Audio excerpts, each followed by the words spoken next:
Chris Bloomer on Nation Radio, and on the show today, I'm talking to a lady who brought out her new album, Electra Heart, on Monday. We can catch her live very, very soon at the Coal Exchange in Cardiff. And here to talk to us about that gig and also the new album is Marina and the Diamonds. How are you? I'm really good, thank you. Good. And how are you doing? I'm not too bad, actually. I'm not too bad at all. Except for the unforgiving lights in the studio, as we were just saying. Yeah. But the thing is, you're beautiful. You look great in any light. Oh, stop. Me, I just have low self-esteem issues on a daily basis because of this studio.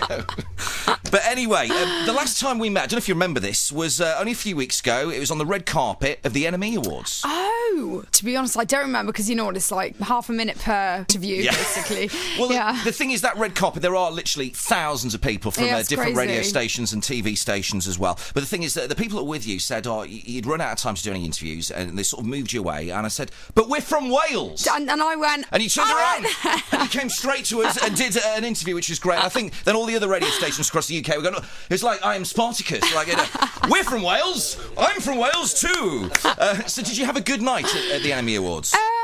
If I'm honest, kind of below average. Below average? Why? Okay, it wasn't below average. The show itself was good, but I think because I was like, I wasn't promoting anything, to be honest, or like doing anything. I wasn't performing, and I like to be on stage. So. You like to be the centre of attention. That's what you like. Whereas the 2 years previously, it was a bit more exciting for me. But I mean, I had a good night, as in I got drunk and, you know. And did you behave yourself? Yeah, I did. Okay, that's good to hear that. Yeah. Who was on your table then at the NME Awards? My press girl, who's lovely, she said, who would you like to sit next to? And I said, I don't mind, just anyone who likes to have a drink. Or we got put on a table of like 5 guys who were Jack, what's his name's mates? Who's Jack? Whitehall, the host's mates. And they were quite funny, but they were really rowdy, and I was like, oh gosh. And obviously we had Domino's for dinner, but it was fun. Maybe next year will be more fun for me though. Well, I think next year, off the back of this new album, several nominations possibly, perhaps? I doubt it very much. I haven't been nominated so far. Well, maybe next year's going to be the first year then. Maybe. Imagine if NME voted me in like best single for Prima Donna Girl. See, that would be groundbreaking. Well, you never know. Things like this happen. Miracles happen. Prima Donna is like the opposite of what NME stands for, but I don't know. Maybe they like it. Well, listen, whenever I see you in the papers or in magazines, you always look so cool. You've got this incredible distinctive look, your own distinctive style. Where'd you get your clothes from? Thrift stores in LA that are just cheap, because obviously you need lots of different outfits for this job. And I'm also a curvy girl, so I think vintage suits me a lot better. And then a few designer things. It's usually like bags or shoes that I buy that are designer. But like this is Topshop.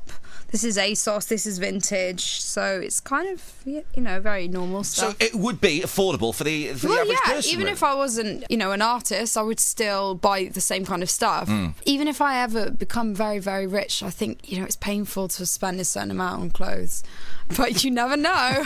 And how long does it take you to get changed and get ready first thing in the morning? For the whole thing? Yeah. An hour. Oh, that's all right, actually. That's not bad going. It isn't too bad, seeing as it's quite an intricate look. So, but yeah, if I'm not going out there, it'll take me 5 minutes. Well, let's talk about this new album then, Electra Heart. You were going to release it last year, weren't you, or at the beginning of this year? No, I lied. You lied? My record label hadn't even set a release date, but I was telling everyone that it was going to be released in February. Because that's what I thought. And so everyone was like, oh, Marina's album's been held back, when really it hadn't. It just had never had a release date. I'm just a blabbermouth. Well, let's talk about this single, the single Prima Donna. Yeah. Who's that about then? It was in response to a situation where I didn't feel loved. So the whole album is about adoration, really, and half it's like playful adoration, half it's very kind of blunt subject matter about heartbreak. So it's not a breakup album, it's more like a heartbreak album, which is why it's called Electra Heart. And who broke that heart of yours? I'm not telling you. Oh, right. A troll! Yeah.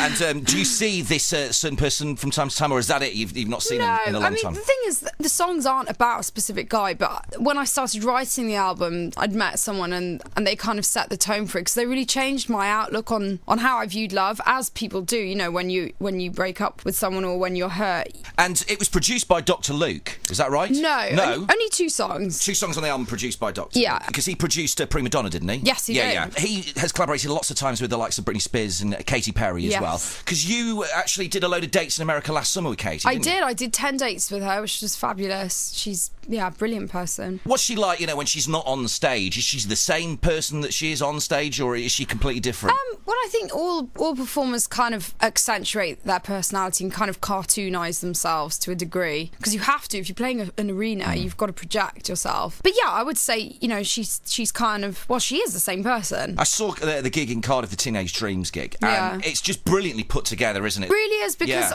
in the beginning, when her second album came out, it's kind of like, because it's such, like fluffy candy pop, I wasn't sure whether I liked it, and then with the first single, California Girls, and then I bought the album, I was like, this is actually really good, and there's a really coherent theme running through it, and that translated into the live show, which was really just amazing. It's like the Wizard of Oz or something. It is, yeah. This is Chris Bloomer on Nation Radio, and on the show today, I'm in conversation with Marina and the Diamonds. I just mentioned before, we're talking about Katy Perry, because you did those dates with Katy on an American tour last summer. Now, this summer, you're going to be supporting Coldplay. I know. How amazing is that? Crazy. So, with this sort of deal, what happens? Does Chris Martin call you up personally and say, Marina, I've got a few stadium dates this summer in the UK and I'd like you to be a part of it? Or does his people contact your people? His agent will contact mine. I think when bands are at that level, whatever level you're at, you kind of tend to pick a support band that you really like. So he probably put out like 5 names into a list and saw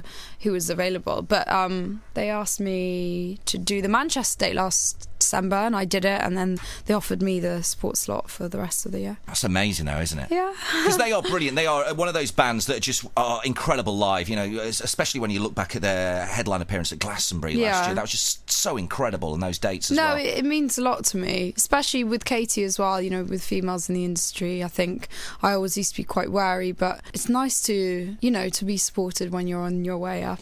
Because I would have thought, looking in from an outside point of view, that it could be quite bitchy with the women in the music industry, but it doesn't appear to be anything like that whatsoever. It actually isn't. It's more that media pit women against each other and try and make them competitive. And it's like, you know what, guys, we're competitive on our own as it is. You don't need more of that.